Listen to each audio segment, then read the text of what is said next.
حضرت جناب ابراہیم اور جناب اسماعیل ان کے منظر کو دیکھ کر جب انہوں نے اپنے بیٹے کو راہ خدا کے اندر قربان کر دیا، جب حضرت ابراہیم خلیل اللہ نے اپنے لخت جگر کو اللہ کی راہ میں قربان کیا، وہ منظر دیکھا کہ وہ باپ، جس باپ کو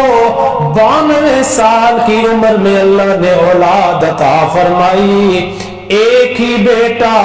پہلا اور آخری بیٹا،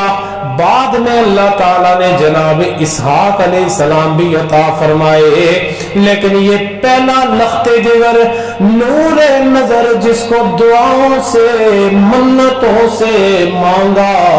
اللہ کی بارگاہ میں دعائیں کر کر کے مانگا، التجائیں کر کر کے مانگا، اس رب العالمین نے حکم دیا ابراہیم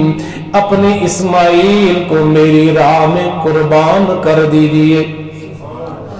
تو کہتے ہیں کہ جناب ابراہیم نے جب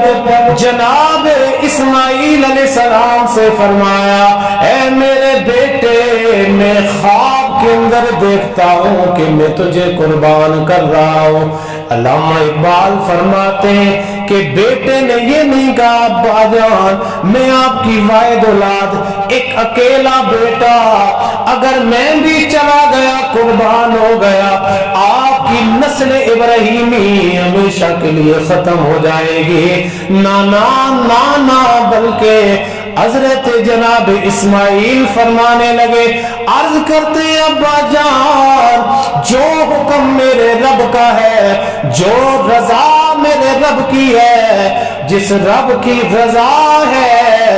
اس اللہ کی رضا کے اندر آپ بھی راضی ہو جائیں، اسماعیل بھی راضی ہو جائے گا۔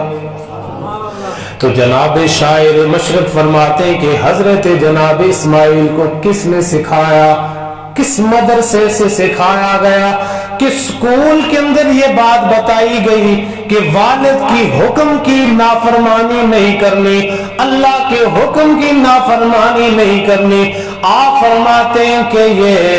فیضان نظر تھا کہ مکتب کی کرامت تھی، کہ سکھائے کس نے اسماعیل کو آداب فرزندی، کہ سکھائے کس نے اسماعیل کو آداب فرزندی، اور کود پڑا بے خطر کود پڑا آتش نمرود میں عشق، عقل ہے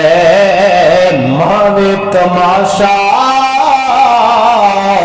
لبے بام ابھی، عقل ہے ماوے تماشا لبے بام ابھی۔